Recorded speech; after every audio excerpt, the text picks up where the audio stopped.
শাশ্বত ভারত কথার মধ্য দিয়ে চালিত সকলকে স্বাগত জানাচ্ছি। শ্যামকৃষ্ণ সারদাশ্রম, কাষ্টসাংড়া, দক্ষিণপাড়া, খোসালপুর, আমতা, হাওড়া থেকে পরিব্রাজক স্বামী সত্যস্বরূপানন্দ বলছি। বিষয় মনের কথা, বই চাই বই কি। শুনতে থাকুন আমাদের ইউটিউব চ্যানেলে, ধৈর্য ধরে শুনুন 2-5 মিনিট। বই চাই বই কি। হ্যাঁ, বিপুল এই পৃথিবী, সেই তুলনায় মানুষের জীবন সংক্ষিপ্ত। এই স্বল্প জীবনযাত্রার মধ্যে পৃথিবীর সমস্ত কিছু প্রত্যক্ষ করে ওটা অসম্ভব, কিন্তু যারা পৃথিবী অল্প বিস্তর প্রত্যক্ষ করেছেন তারা তাদের অভিজ্ঞতাকে লিপিবদ্ধ করেছেন বইয়ে। সেই বই পড়েই আমরা জ্ঞান লাভ করি। আমাদের জ্ঞান চর্চার মূলে রয়েছে এই বই। তাছাড়া মহাপুরুষদের সাধনলব্ধ অভিজ্ঞতা এবং তাদের জীবন ও মর্মবাণী পাঠ করে আমাদের চিত্তের উন্মেষ ঘটিয়ে মনোভূমিকে করে অভিষিক্ত। আমাদের অন্তর জ্ঞানের অপূর্ব আলোকে উদ্ভাসিত করার মূলে বইয়ের গুরুত্ব অপরিসীম। আমরা ঘরে বসেই দেশ বিদেশের রূপ মানুষচক্ষে প্রত্যক্ষ করতে পারি, জানতে পারি সেখানকার জীবজন্তুর বৈশিষ্ট্যের কথা ও মানব গোষ্ঠীর বিশেষ জীবনযাত্রার কথা। সুতরাং বই চাই বই কি। বই তো চাই, কিন্তু সমাজের চিরাচরিত নোংরামি, ক্ষুদ্রতা, ভণ্ডামি, নিষ্ঠুরতার অশ্লীল কাহিনী সমৃদ্ধ গল্প, উপন্যাস, নাটক, কবিতা, গান, কাব্য, কৃত্রিম ভোগবাদী বিজ্ঞান ও প্রযুক্তির বই নয়। যে বইয়ের মধ্যে আদর্শ চরিত্র গঠন করবার, কোনো মানুষকে বেকার না রেখে কাজের বিনিময়ে প্রাকৃতিক দৃষ্টিভঙ্গি নিয়ে নৈসর্গিক গ্রাম্য শিল্প সমাজ গড়ে তোলার পরিকল্পনা এবং মানবাত্মার মুক্তির বিষয়ে উপদেশ ও নির্দেশ থাকবে, সেই বই আমাদের প্রয়োজন। কারণ বই হচ্ছে এই বিশ্বের সঞ্চিত সম্পদ এবং কোনো জাতির পক্ষে বা কোনো যুগের পক্ষে শ্রেষ্ঠ উত্তরাধিকার।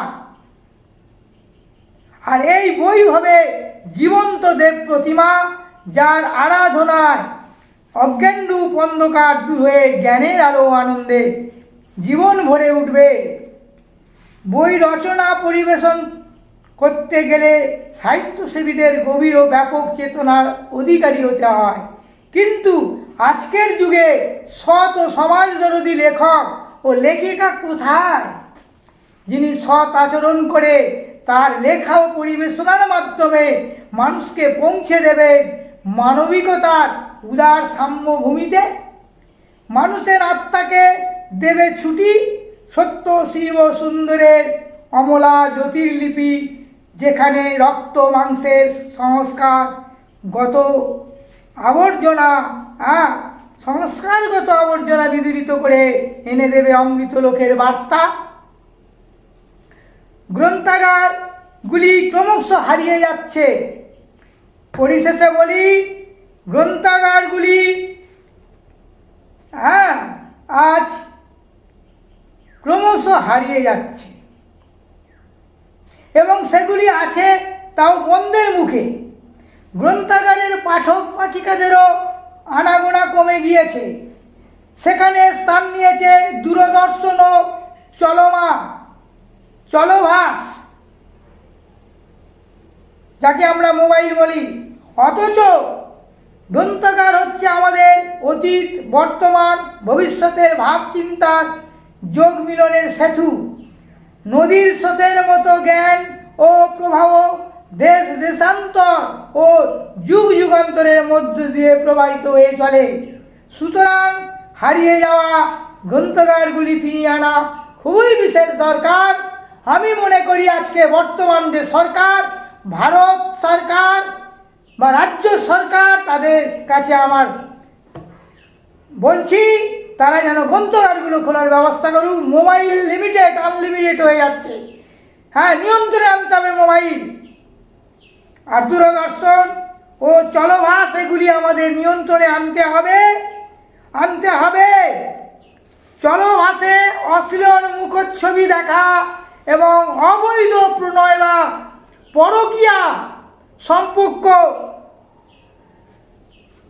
তোলা, এতে এইসব দেখে ছেলেমেয়েরা মানসিক রোগগ্রস্ত হয়ে যাচ্ছে, খুন খারাপি করছে, নারী দর্শন করছে, এবং নিজেরাও মানে আত্মহত্যার পথ বেছে নিচ্ছে অবৈধ। কারণ এগুলি বেশি ব্যবহারে আমাদের শারীরিক ও মানসিকভাবে ক্রমশ অসুস্থ হয়ে পড়ছে আমাদের যুবক যুবতীরা। যেমন আমাদের শ্রবণ শক্তি ও চোখের দৃষ্টি কমে যাচ্ছে, তাছাড়া অন্য কিছু রোগ সৃষ্টি হচ্ছে, আরও কত কি মানসিক ভারসাম্য হারিয়ে শোক, তাপ, দুঃখ, হর্ষ, বিষাদ, ক্রোধ, ভয় ইত্যাদি রোগে ভুগতে হচ্ছে। এমনকি উন্মাদ হয়ে সুস্থ মানুষকে পীড়িত করে তুলছে এবং শেষে নিজেও আত্মহত্যা করছে বা অপরকেও পীড়িত করে তুলছে এবং তাকে হত্যা করছে। সুতরাং যা ভালো তা গ্রহণ করা বুদ্ধিমানের কাজ মনে করি আজকের যুগে, কিন্তু যেটা বিশেষ করে বলা, এগুলো অতি অবশ্যই ইমিডিয়েট মোবাইল বন্ধ করে দিই। আগেকার মতো ল্যান্ড ফোন করুক, এই মোবাইলে যদি চলতেই থাকে তাহলে এগুলো এই ছবি, মেয়েদের ছেলেদের উলঙ্গ ল্যাংটো যৌন ছবি ছাড়ছে, এগুলো কি সরকার বন্ধ করতে পারে? যুবক যুবতীরা উচ্ছন্নে যাক, খুন খারাপি করুক, আর মদ বিভিন্ন মাদক দ্রব্যে আসক্ত ঘোড়া, তাহলে কি এদিকে বলছে বেআইনি মদের ঠেকা বন্ধ করবে। বেআইনি কথাটা আসছে কেন? উৎপাদন বন্ধ করতে হবে।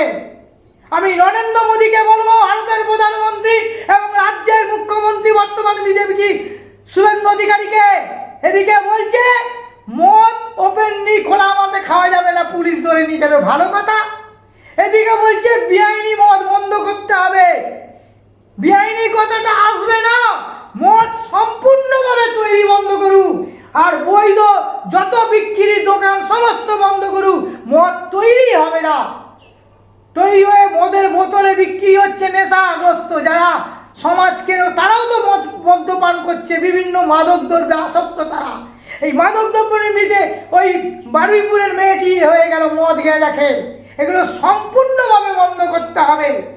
তবেই তো বলবো দেশের জনপ্রতিনিধি জনগণের ধারে, জনগণের কল্যাণ যান, খালি খুনোখুনি, তাকে মদ নেশাগ্রস্ত করে অমুককে তুমি খুন করো, মার্ডার করো।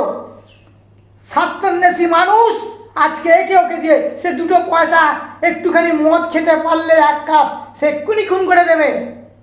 লজ্জা করে না? বেআইনি কথাটা কোনো মতেই আসবে না, এদের মনের অভিযান থেকে তুলে দিই, আইন থেকে। বেআইনি কথা বা কেন আসবে? মদ তৈরি হবে না। বেআইনি মদ তুলে দেবো, রাস্তায় মদ খেলে তুলে নিয়ে যাব, তাদের বউকে ডেকে ফোন কেড়ে নেবো, ধর্ষণ করবে পুলিশে। আজকের পুলিশরা চরিত্রহীন, পুলিশ দপ্তর ঠিক করুন, নাহলে তুলে দিন, মিলিটারি শাসন করুক, নেতাজি যা চেয়েছিল। জনগণকে ঠিক হতে গেলে আগামী এতে ছাত্রছাত্রীদের প্রাথমিক থেকে উচ্চ বিদ্যালয় মানে বিশ্ববিদ্যালয় পর্যন্ত ব্রহ্মচর্য পালন করুন। এর আগে বলেছি অতি অবশ্যই বন্ধ হয়ে যাবে। আগামী যারা তৈরি হচ্ছে বিভিন্ন স্কুল কলেজ বিদ্যালয়ে, তারাও তো এই জন্য নেশাগ্রস্ত এবং তারা ব্রহ্মচর্য পালন করছে না। যতদিন না ব্রহ্মচর্য করে ততদিন ওই ছেলেরাই বড় হয়ে খুন খারাপি করবে। প্রথম বেকার সমস্যা মেটাতে হবে, চাকরির পরিবেশ তৈরি করতে হবে, কর্মসংস্থান। আজ এই পর্যন্ত, এরপরের ভিডিও বলছি আমি, শুনতে থাকবেন। আজ এই পর্যন্ত। জয় ভারত, জয়